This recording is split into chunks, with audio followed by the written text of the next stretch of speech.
this session, we're going to be talking about WeChat marketing. So how many of you actually use WeChat a lot? And do you use mainly WeChat for messenger functions? Everything. Everything. So we're going to get into that.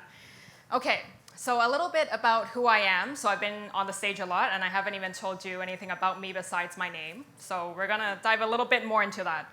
So I run a full-service Chinese marketing agency. We do marketing in both English and Chinese, more in Chinese, which is why we invited the Hootsuite experts to share their insights on Facebook, Instagram, and the various apps that we talked about.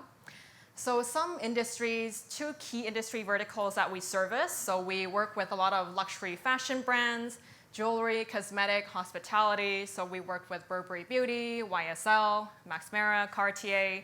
And then, of course, a lot of real estate marketing as well. So we've had the pleasure of working quite a bit alongside Concord, both in Toronto and in Vancouver, for the past 8 years. I am not going to tell you how old I am.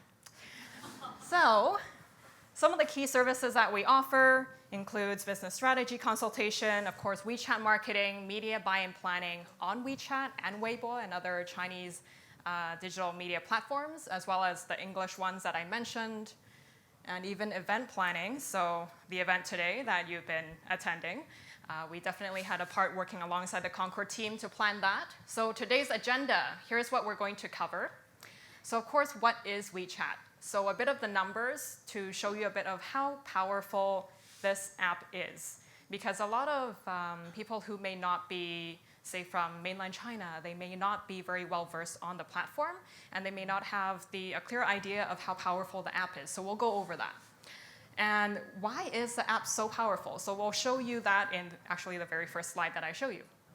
WeChat for personal use. So we had quite a few hands that went up when I said, well, how many of you use WeChat? So basically 90% of you use WeChat. And then we'll talk about WeChat for business. So all the tools that as realtors, as real estate marketing teams, as real estate developers that you can use for business purposes. And then the fourth section is a bit beyond WeChat, because everybody wants to be on WeChat, but there are some other opportunities as well. Because WeChat, if you really dive into the business uses, it may be a lot of upkeep and work for you to create content for WeChat. So what are some other platforms that you could also leverage and place ads on, right? So we'll do a little bit on these apps and other opportunities as well. So what is WeChat? So I had somebody in the back say, I use it for everything. Essentially, he's correct. You can use it for everything. So all these apps, how many of you have the majority of these apps on your phone? Yeah, so of course, like we probably use Facebook, we use WhatsApp, and if I got here by Uber, right? So Booking.com, Expedia, so everything from travel to hotels to buying even movie tickets or splitting expenses, online shopping, paying your bills.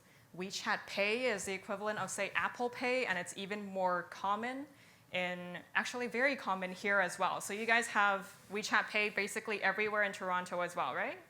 You can pay with WeChat Pay. So all these things are consolidated into WeChat, which is what makes it so powerful, because that means a lot of people are spending a lot of time on WeChat every day. So WeChat as a global social media platform, the numbers have probably shifted a bit. The numbers have probably shifted a bit higher. So right now they were at 1.1 billion registered accounts, over 17 million active official accounts. So official accounts are like Facebook business pages, but businesses can register for an official account if you have a business registered license, or if you have a China personal ID. You can register for a subscription account. So there's different types of official accounts as well. And then there are over 1 billion daily active users, and people check WeChat moments very, very frequently. So WeChat moments it's like the Facebook newsfeed, right? So for example, there's actually over 10 billion hits on WeChat moments every 24 hours. So that's insane. People are checking it 10 times a day. And then 900 million people use WeChat Pay. So a very high number of people have integrated that into their daily lives. They're paying for utilities, they're paying for cab rides, everything goes on there. You could buy fish or get a haircut using WeChat Pay here, right? So I would challenge you to go try that, because right now WeChat Pay is actually open to international users. So if you thought WeChat Pay is actually, oh, it's only for people who have come here from China and they have that account, it's actually open for international users as well. So you can take out your phone, add your credit card, and start spending money on another channel. Okay, and then 30% of all internet time in China is spent on WeChat. So whether that's reading different articles on WeChat through the official accounts, which push out longer form articles, or people are just spending a lot of time on the WeChat newsfeed, going through their friends' feeds, or another use of it is a lot of salespeople, right? Say whether it's realtors or if you're in retail sales, a lot of your sales actually happen on WeChat because they don't hand out business cards. If you go to a meeting, they will scan your WeChat QR code. So even as I was passing through here and people were asking for my business card, I'm like, scan my WeChat, right? Because that's the way that they connect. And of course, ride hailing, like I mentioned, a very popular function on WeChat. During rush hour, it's actually used 250,000 times in a minute. That's crazy. The amount of volume that goes through WeChat. So user behavior on a personal side of things. So WeChat users, they spend 90 minutes a day on the platform versus the other ones that we've talked about. So Instagram, we're at 53 minutes because we're all scrolling through and looking for inspirational photos that look pretty, right? You're also going through Facebook, and YouTube actually is a platform where a lot of people learn about tutorials, so watching videos. But WeChat by far, because it integrates a lot of these elements. You can read the news, you can go through your friends' news feeds, you can connect with your friends. So all of those functions all in one, and that's why the users there are spending so much more time on the platform. So a day with WeChat, I think this is boring. I'm going to call on somebody in the audience, and you tell me how you use WeChat. That gentleman who said he uses it for everything. Tap him. So you use WeChat for everything. So tell me in your regular day, how do you use WeChat throughout your day? What's your day like using WeChat? Connect with my family in China, and check the daily updates with my friends, and provide the most up-to-date information to my clients. And we have a lot of interaction with my coworkers through WeChat. WeChat is really good on sending documents, pictures, share videos, and post moments. Most moments would be the most important things we do for just broadcasting or most up-to-date pre-construction information. That's basically it. So do you also use it for WeChat Pay, like when you're paying for things, or? We use more in China, but not so much in here because we have credit cards everywhere, right? But in China, basically, we go out without the wallet. We go out just with our phone, with WeChat. That's it. Even the daggers on the street, they have a barcode. Yeah. Like you scan their barcode, pay them, give them money. We don't have changes. Yes. So the funny thing when I was in Shanghai, late last year, I saw this guy chasing after another person on a bike, and I'm like, why is he chasing after her? So he was waiting for her to get off the bike so he could scan the QR code and rent that bike. So I was like, why is he chasing her on a bike? But like you said, you could leave the house without your wallet and just live off of WeChat Pay. If you pay in cash, they actually look at you weird, and you're like, okay, you're a foreigner. You're definitely a foreigner, right? So that's the power of WeChat, and we have to understand how people within China use it and how they use it outside of China, let's say in an environment like within Canada. How do they use it? So that's the personal use side of things for WeChat in terms of how it looks like in a day and how they use it in their day-to-day activities. So moving on to business use. So how could you use it for your business? So in that response, he touched on, hey, I use it a lot actually for client relations and client services. So one of the key things is Messenger and private groups. So a lot of realtors that I know of, they would use it as let's say you have a group of clients that want to buy townhomes, or you have a group of clients that's really interested in Concord, Canada House. So you would put them into a group, and any new news that you have, you could share it selectively with that group. You could do that either through your WeChat moments, because your WeChat moments, you can select who you want to share it with, right? And then you can also do it through WeChat private groups where you put them into a private chat group and you're providing project information just through those private chat groups. And then, of course, also sharing photos of brochures or website links. And I'm sure you all know this, your clients who are Chinese, they prefer to receive information that way. They're like, don't bring me a print brochure. If there is any way I can get this information in digital format, let's say a PDF, send it to me using that format on WeChat. And especially because a lot of these buyers, they may not be located here. They may have a representative here who's helping them buy, which is why they need all of this information in digital format. And this is why it's the best way for them to communicate. The interesting thing from hosting a variety of different events where there are Chinese attendees is that one of our main objectives in real estate is we want you to leave us an email so we can email you and also put you into our system. What I've discovered is a lot of the prospective buyers, they actually don't use email. So I'm like, well, what do we do here, right? Because it's a required field in that lead generation form. Right, so what happens here? Maybe it's time for realtors / real estate marketing teams / real estate developers to consider how the lead generation form changes to adhere to that buyer demographic, right? Okay, so next would be WeChat flyers and brochures. So have you guys all heard of this thing called an H5? If you have heard of it, raise your hands how H5s are used in WeChat. Okay. So H5 format documents are not new, right? So it's been used for quite a while on WeChat. So for example, if somebody's sending you a document that you open via a QR code and you're scrolling through a few slides, that's most likely an H5 document. And then we saw that, hey, there's this format, but we could definitely use it for something else, like repurpose it and make it useful for the real estate industry. So what we were noticing is that in a lot of the presentation centers, realtors would come in, they would grab a brochure, their clients would be like, can you send it all to me on WeChat? They're like, do I scan this entire thing or do I just take my phone and take photos? Usually they opt for the latter, right? So you're flipping through, taking photos of the brochure and sending it off to your client. But it's not portraying the brand or the project in the best light.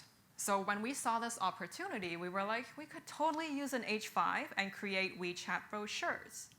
So what that means is we're saving the client costs on printing another, say, 300 to 500 Chinese brochures for realtors, and we're digitizing all that content into a format that can be easily shared on WeChat because it's accessible using QR code now, right? So what you see on there is a sample project that we did for a project based in Vancouver. Right? So with this, we actually paired it with an offline initiative as well. So I'm sure you all know, as realtors or people in the industry, that the sales cycle for a new project, usually there's previews, then there's like realtor previews, and there's VIP previews, and there's the actual public previews, right? So through this whole string of events, we were promoting this project QR code just at the reception or on the project hoarding. So people can scan this, and now they have the digitized brochure, so they don't even need to take a brochure. I'm sure that will save you that extra £1 that you're carrying, right? So now that it's available in this format, we actually saw over 2 weeks, there were 1,800 scans of this WeChat brochure, which means they can now share it with their friends. As a realtor, you can share it with your prospective buyer without having to take photos, and it's in a format that looks much better on your mobile. Okay, so I'm gonna scroll through some sample WeChat brochures we've done. So various projects, so it can be designed to adhere to the branding of a project, right? It doesn't have to look elementary, and that's what we're here for, right? We take a look at the client's brand, we take a look at the different photos and information, and we actually take all the English brochure and aid kits that they have. We consult on the type of content that we feel like resonates with the Chinese audience, and then we translate everything into Chinese, and then we digitize it, and then we make it look pretty. So this is just a sample of it. An actual WeChat brochure is about between 20 pages to 25 pages because you're covering things like about the developer, you're covering the neighborhood, you're covering the amenities, the interiors, the features, the finishings in the suite, and then you also want to cover things like market stats, but most importantly, what do your buyers all care about? Anyone know the answer? What do your buyers all care about? Floor plans. Yes, feature floor plans. So we definitely want to leave room for that, right? Because end of the day, the only two questions we get from Chinese buyers, floor plans and show me how much it's going to cost me, right? So we want to make sure we include that, but all the other ancillary information that helps you sell the project. So if any of you are on WeChat right now, you can try scanning that QR code. It will actually take you to the WeChat brochure. So if anyone wants, sorry, is it fuzzy up here? I don't know if it works.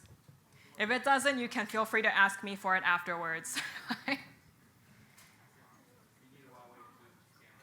Did someone say you need a Huawei? I have one. Yes, so if you can't scan this one, feel free to ask me for these QR codes afterwards. Okay, so for example, this is another project that we did on a WeChat brochure. So this time we also added in something called the Walkability score, which is another favorite, especially if you're selling a transit-oriented community, right? You want to show your prospective investors that it's got a 90+ walkability score, and whoever is renting it is going to be super happy living there. So you want to, of course, include information that's going to help you capture the attention of the client and in a way that is nicely presented on a mobile phone. So this was more for like an investor property building. Okay, and then the third one that we have here, more of so you can see like the branding change with each of the different projects that we've constructed a WeChat brochure for, right? So if you're a realtor and you have a project, we are able to align it with the design for the branding that you have and for the audience that you have. This one is a bit more prestigious and premium, so you can see the design is a lot more elegant and simple. It still covers the same type of content, right? Still feature floor plans because we need to have those. So those are a few of the sample WeChat brochures that we have done. There's many, many more.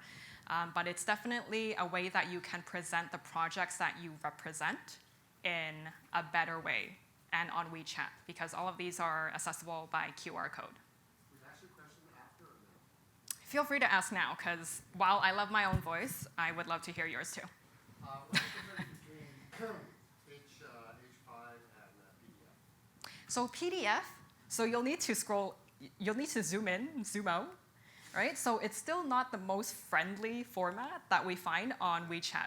Whereas this, it's all optimized and responsive to the various different devices, right? So you can still PDF an entire brochure, but let's say a developer provides you with a PDF of the brochure, it's most likely going to be in super tiny text because they're taking that print file and they're PDFing that, right? So if just thinking in the shoes of your client, is it helpful for them to zoom into the very small feature sheet, or is it better to have something that's mobile and responsively designed? I scanned the code, so. Okay. I'm glad it works. Okay. So the next thing would be, so keep in mind that these tools I'm going over, you do not need a WeChat official account, right? Because some clients come to us and they ask us, well, do I need to register for an official account before I'm able to do anything on WeChat? The answer is no. You're able to do quite a few things without having to have your own official account. So this is another thing that you could do. So on the screen there are a few of the different projects we've done, marketing for different brands who do not have their own WeChat official accounts. And we were able to help them run campaigns through WeChat advertorials. So does anyone know what a WeChat advertorial is? So do you guys subscribe to different accounts on WeChat for your news? Anyone subscribe to WeChat accounts to read the news? I have one over there, or she's just scratching her head, I don't know. All right, so WeChat subscription accounts is usually where we see a lot of people getting their news. So they're in there following these accounts like a Mingpao or a Singtao. They actually have their own WeChat official accounts. And we actually do placements for our clients on here. So think of it like it's a digitized newspaper, right? So we go in and we say, well, every day you have a WeChat newsletter that goes out on this official account. We're going to help our clients purchase a position on there for a set price, right? So we've actually helped clients such as like Shangri-La Hotel or Graph Diamonds or BC Liquor Store to promote their various products and campaigns on WeChat using this method, because signing up for an official account means you have to create content, because content on WeChat right now is still presented in a chronological order. So there's no algorithm to push you further down the feed or make you disappear. So organic content is still seen, right? But that means you need to create organic content to continually pop up on the top of the screen. Because whenever somebody pushes out an article on a WeChat official account, it pushes them to the top of that subscription feed. But it means every day, every week, you'll need to create something new to stay at the top of it. Okay, the other thing that you are able to do, also without an official account, is you are able to create little WeChat mini games. So why would you want to do that? Let's say you're a realtor promoting a project or a real estate developer. Why would you want to do that? Okay, the reason is because it's not as standard as you just pushing out here's our A-kit, or here's a feature sheet for the project. You could actually, let's say you have trivia about your amenities. So you're educating people through a different and more fun and engaging way, and there is also a prize to be won at the end of it, right? So these are different ways that you could engage, whether it's for a special occasion, let's say it's Chinese New Year. We usually do quite a few of these for Chinese New Year or for Christmas, right? So, or even project launches when we want to use a different way to engage and educate the audience instead of just telling them it has a pool, it has a rooftop garden, it has parking, right? So instead of going about standard ways, which may just sound all the same as other projects, we try to help our clients stand out by using different tools like WeChat mini games. Okay. So now going into WeChat official accounts. So all those things we just talked about, you do not need. Okay, everybody's taking a photo. Okay, so all those things we just talked about, the H5, the advertorials, you do not need your own WeChat account to do that. But if you so choose, let's say you are a real estate team and you have a team of say 4 to 5 people and you're like, yeah, we can take turns writing a market analysis or writing different project briefs in Chinese and pushing the content out onto our WeChat official account, then yes, you can register for one. So who in here has a China personal ID? No one? Really? An official account, but no ID. Okay.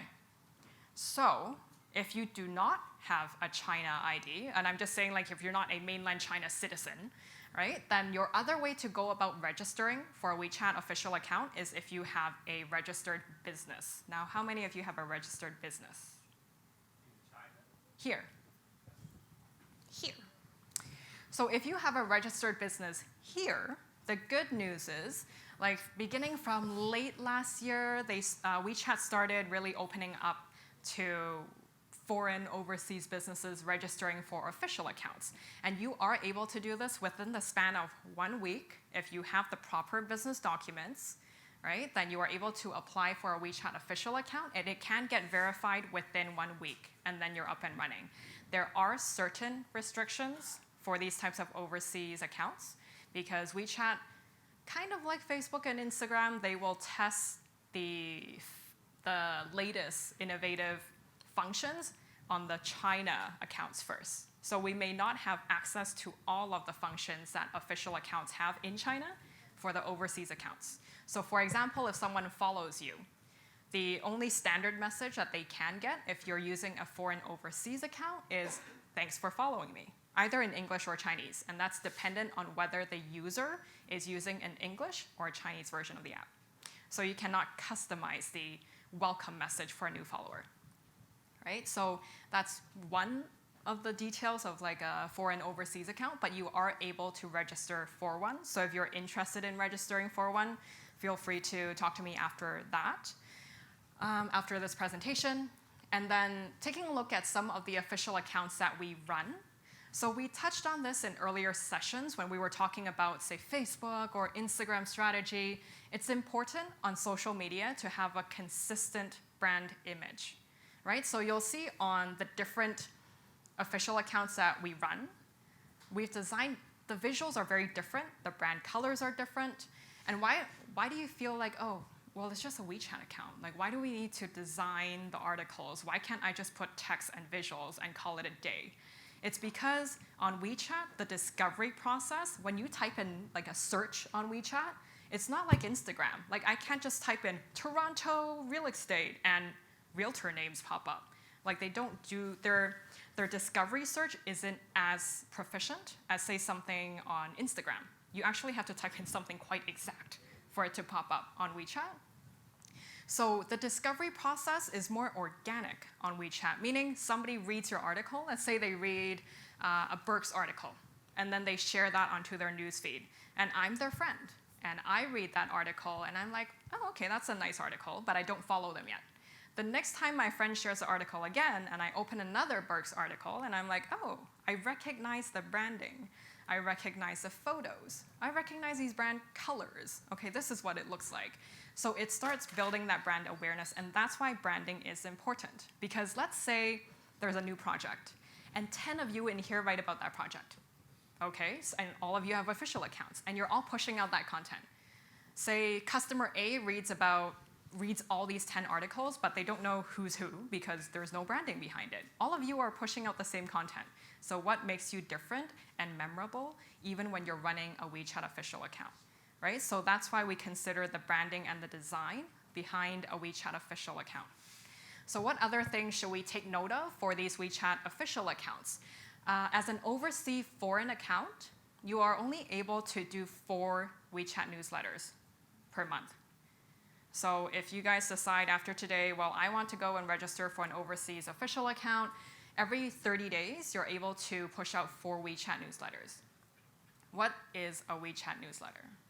So one WeChat newsletter, it allows you to write up to 8 articles. So a WeChat article is like a blog post.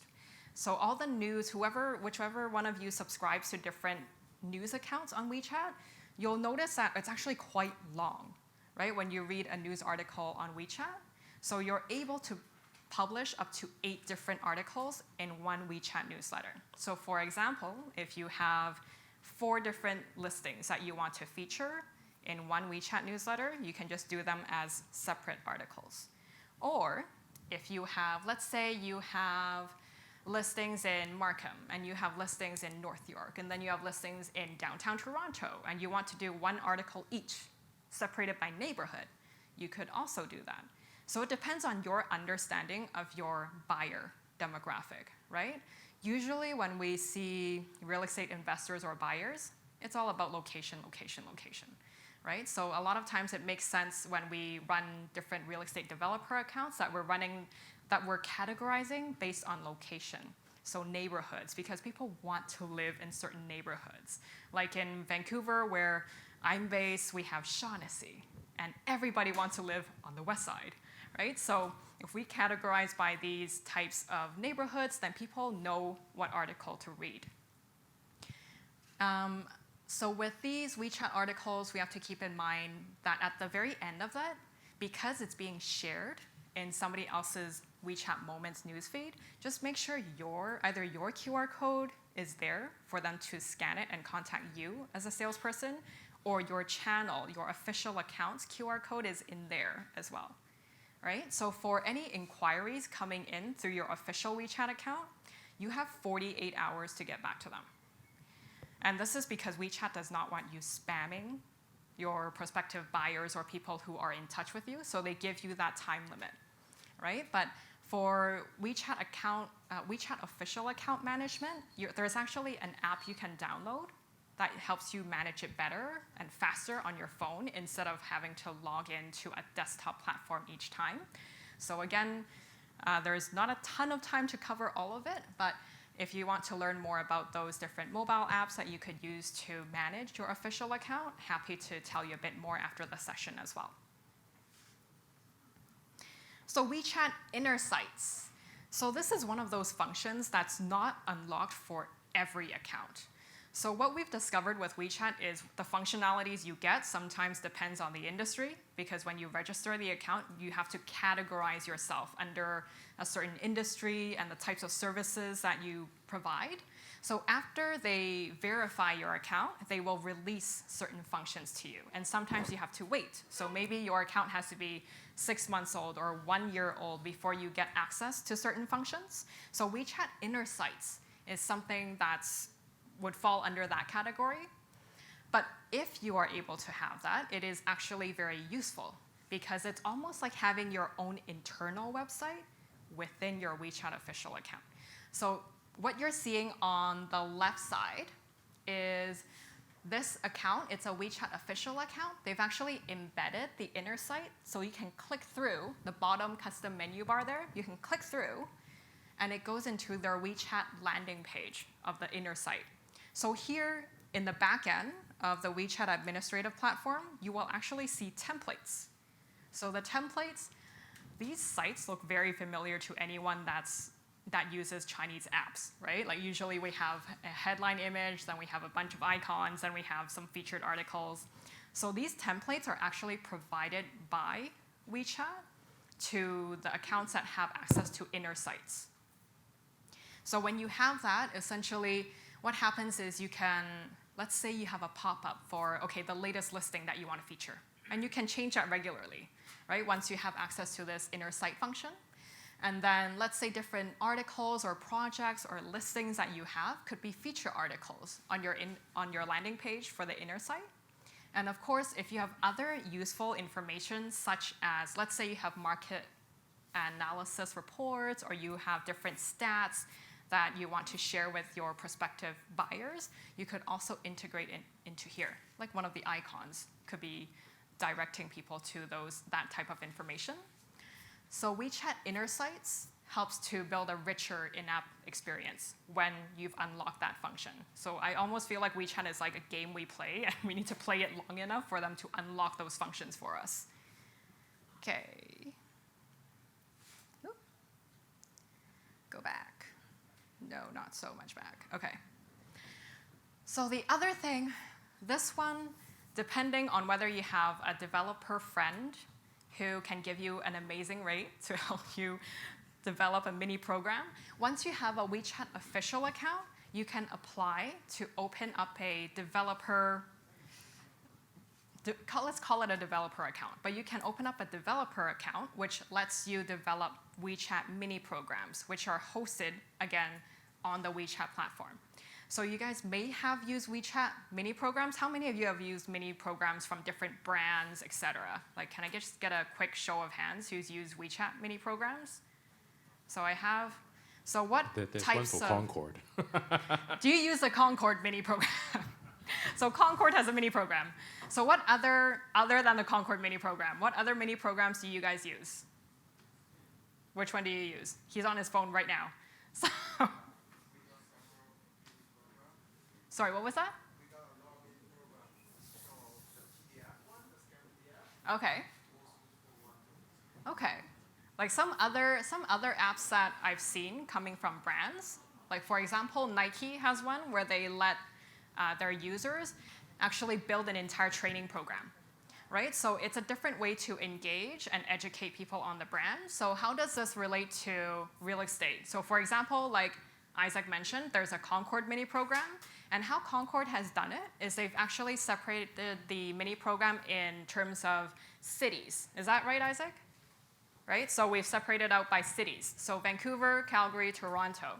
So you're able to then click into these different cities and see the different featured projects in each of the cities. So let's say if you are a realtor who has multiple listings, again, in different neighborhoods, you are able to use something like a mini program to showcase all of them in one place. And these mini programs can be accessed quite easily. Once somebody favorites your mini program, they can come back to it again and again to check what new listings you have. So it depends on whether you have, for this type of tool, if you have enough listings or if you have a team that covers a wide range of, let's say, housing types, product types, then this might be something that you want to look at doing. And of course, you can take a look at the Concord mini program. I'm sure Isaac and his team are very happy to show that with you. And then WeChat, here's another example of a WeChat mini program. So this one has more of an e-commerce tie-in with it. So for this one, we had consulted with Burkes Jewelry to help them set up actually Canada's first online jewelry sales program that was integrated with WeChat Pay. So people could shop online and they could cash out on WeChat Pay. Now, in the case of real estate, unfortunately, we are not able to buy real estate with WeChat Pay. Like, that's still true, right? Like, has anyone tried selling real estate with WeChat Pay? I don't know. Anyone take a deposit for, say, $30,000 on WeChat?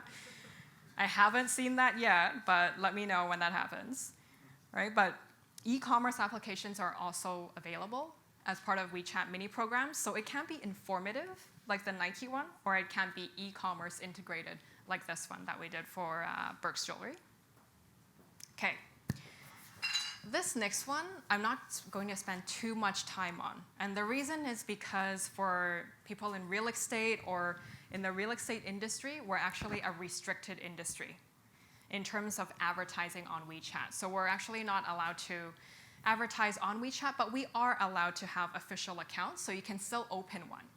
But the sample here that you see, so the little Burkes square ad, if you were to run an ad on WeChat Moments, that's how it would show up as. And also in the right side screenshot, the BMW ad, that one can take you to an experiential landing page. So let's say for the BMW ad, when I click in, the landing page can actually be interactive. So I can actually draw on the screen. They will prompt you to say, okay, draw the V where the BMW is going to make a U-turn or a sharp turn. So you draw it, and then that action actually prompts a pop-up for either a registration form or to customize your car or to book an appointment. So WeChat Moments ads have become actually very interactive versus what we see on, say, Instagram or on Facebook, which while we are moving towards richer media, actually WeChat has more interactive elements on it. Like, they have video elements already, but I am actually more impressed with these types of ads because there is an interactive element, whether it's beauty ads, jewelry ads, or even car ads that we see. So if any of your clients are wanting to spend on WeChat Moments ads, it does require a WeChat official account. You are able to, once you have that official account, you can request to open a WeChat advertising account. Case by case basis right now, not all industries in an overseas market are allowed to advertise. So right now, what we've seen is usually if you're in retail or online e-commerce, they will open the ad account. Or if there's a special case, you apply to be on a whitelist. But that takes a few weeks, and you have to go through an email procedure to get that done. But for at the moment, right now, real estate overseas is still not an open industry for us to place ads. And in terms of if you do place ads, if you don't have at least $10,000 to spend per week, then it's a waste of money and time. So it's quite a high threshold right now. Even though they tell you there's no minimum spend, if you don't spend enough on WeChat, then you're not going to get the results, because WeChat Moments ads are more awareness-based versus conversion-based, right? But they will help you reach an audience. So it's more awareness and reach-based versus conversion-based. Okay. And I asked earlier whether a lot of us here use WeChat Pay. So quickly, because I'm not sure we have a ton of retailers in the room, but for retailers, WeChat Pay is really a godsend because it means tourists and visitors from China or people who have immigrated here from China and have WeChat Pay are able to make purchases very seamlessly by just scanning a QR code. So it's really helped a variety of businesses start accepting payments from visitors outside that are coming from China. And the reason why WeChat Pay is so popular even outside of the country is because not a lot of people bring a ton of cash out from China, but they are able to pay using these variety of apps. So WeChat Pay isn't the only one. There's also like Alipay and various different types of payment processors, but WeChat Pay is definitely a very popular one. Is there a limit of how much you can spend? Depends on your relationship with your bank.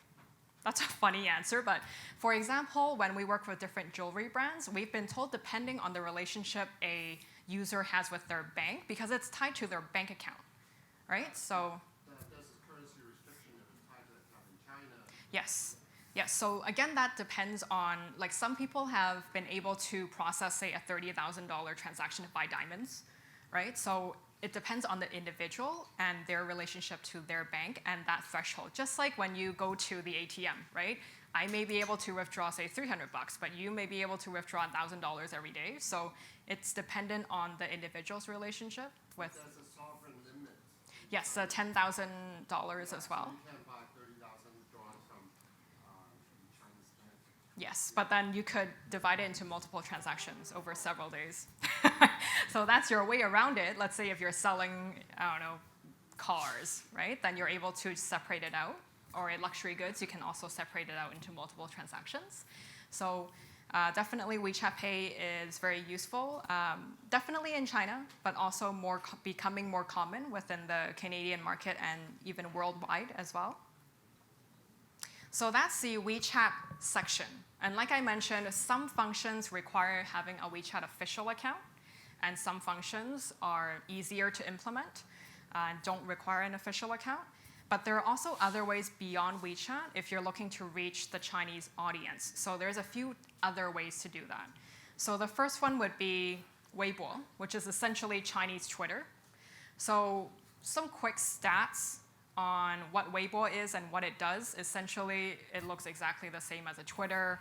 Usually, the visuals are presented in a 9-block square, so what we also fondly refer to as an IG 9-block, so an Instagram 9-block, so it looks something similar to that. It is much more text-heavy in comparison to an Instagram, right? So think of it as Chinese Twitter. It's still 140 characters, and then it does have quite a bit of active users on the platform. And the way to advertise on here, if you are a realtor or a real estate team or a real estate developer, is let's say you have a project launch or an open house, you could sponsor a post on a platform that has a lot of followers. So for example, in Toronto, you have a platform called Superlife, right? Do you guys follow Superlife? Right, so if you have a platform here called Superlife, you can actually go and sponsor a Weibo post, and then they can promote the open house for you. Right, so that's what we've done for a variety of different real estate projects, leveraging other people's platforms. Because on Weibo, unless you already have tens of thousands of followers yourself, it's a waste of time and money to try and build your own audience, especially if you're a solo proprietor or a small team. It's much more economical and efficient time-wise to go and sponsor a post on Weibo. So that's one of the potential things you could do. So for example, this is what sponsored posts could look like, and these are some of the campaigns we've run in Vancouver. So for a post that's a few $100s, let's say it's $300 for us to boost a sponsored post, then you're already looking at 37,000 views or 32,000 views. So that's a fashion one we did for Max Mara. And then the one over here was a 10-year anniversary campaign we ran for Shangri-La. So that one, we actually did a full month pin to top. So on a Weibo profile, you can actually pin a certain post at the top of that Weibo profile's account. So every time somebody visits the account, they will see this post first, which is why that post got 8 times the views versus the other ones, right? So a very economical way when contrasting against WeChat advertorials, because the average going price for a WeChat advertorial, if you were looking at making a placement, I would say for the Toronto market, you're looking at $1,500 per placement, and that's on a 1-day placement, right? So depending on whether you want to reach a ton of people or whether you want to really target a WeChat channel that has your demographic, right? Let's say your demographic is downsizers who are 50 years and up, and they're looking for a 3-bedroom. Then you probably want to go onto WeChat and find an official account that has readers of their type of news that are in that demographic to make it relevant, right? You probably don't want to go to a WeChat channel that has a lot of younger people reading about food and dining, because that's not your relevant audience. So the thing with advertising on WeChat and Weibo is you need to do your own homework on which channel fits the best, because it's not as easy to use as, say, Facebook and Instagram, where you can go on the platform and you're like, well, I want to find people 18 to 49. Those stats don't exist on WeChat official accounts because it's not shown to you, right? Like, you can't just go in a platform and type it in unless you have a WeChat, like an official WeChat advertising account where you're spending, say, $10,000 a week. But if you're not doing that and you're going to a WeChat influencer account like a Singtao or a Mingpao or Superlife, you need to personally do the homework on whether the content fits with your prospective buyer profile, and then you evaluate whether you want to spend that money. So you're looking at, say, $300-400 for a Weibo post, and then you're looking at $1,500 or $2,500 for a WeChat article. And you also need to create the content for the WeChat article, right? So the amount of work that goes into these two different types of advertising methods differs by quite a bit, and so does the monetary investment. So something to consider, but this is another venue that you could consider. And also on Weibo. So something fun that we've done on Weibo is we actually took one of the influencer accounts. And then we put the influencer with the sales team people inside a Lexus hybrid. And then we drove them, took them on a test drive for 45 minutes, and then we debunked the myths of driving a hybrid car, because we were introducing a new Lexus hybrid model to the market. And this was a more interactive way for them to promote the new hybrid model and for people to ask questions in the Weibo live stream about the hybrid cars, so they could answer on the spot. So it was a more interactive way. And the other good thing about this is after you do the live stream with the influencer, you get the actual video is a permalink, meaning you can repurpose that content elsewhere. So let's say you cut snippets from it and you put it on Google, or you put it on your Instagram, or you put it on your WeChat even. So you can repurpose the live stream content. If you're doing like a Q&A on a new project, right? You could cut those snippets up. But Weibo Livestream is another tool that we haven't seen a lot of real estate individuals use it yet, but could be a tool, especially when there's health concerns, right? When people aren't showing up in as big crowds as they used to be to open houses, to project launches, this could be a good way to continue to get the word out to people who may not be physically there.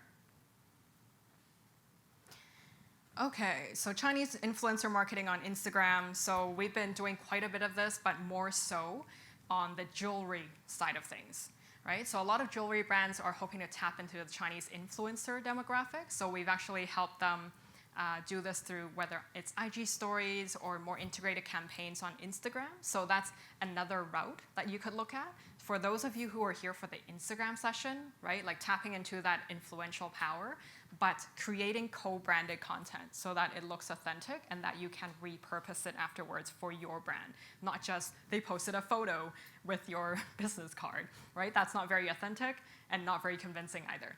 So how do you really integrate that influence into your organic content? Okay, how many of you use Fantuan here? The food delivery app? Nobody?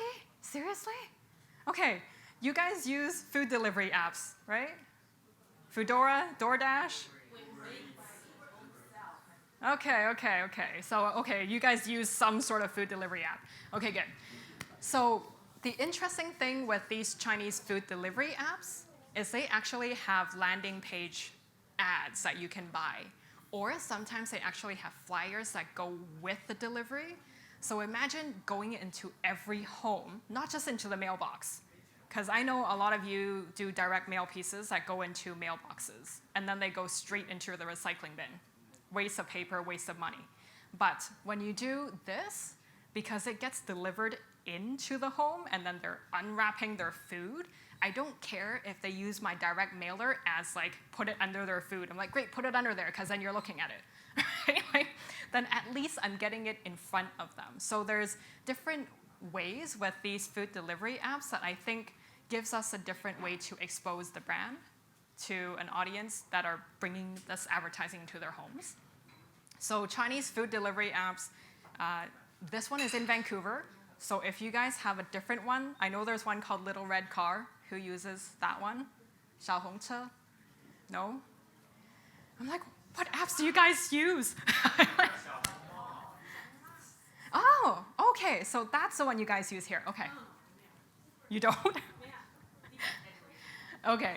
So take a look at the delivery apps and check what ads they have, because that could be where you place your ads. And I can tell you it's actually not that expensive. So if you're already putting money behind a print ad that's in classifieds and not getting seen, you might as well take a look at how much these ads cost. Okay, Chinese mobile apps, some news apps, news platforms, they have their own mobile apps. So again, another venue for you to look into, because they do interesting things like if you pay them, say, $1,000, they will actually do a push notification to every member that downloaded their app. So imagine if all 10,000 of their app users gets a notification from you saying you have an open house today, right? Or that's something that you could look into and some mobile apps offer. And another thing that we found interesting was search bar ads. So within their apps, they actually allow you to, let's say, purchase a popular search term. So if you have a project or a listing, you can actually list your project name as a popular search, and then that shows up on the search page. So another way to gain more exposure, also to the Chinese audience. So I had somebody frantically waving at me back there, so I'm going to wrap up the presentation now.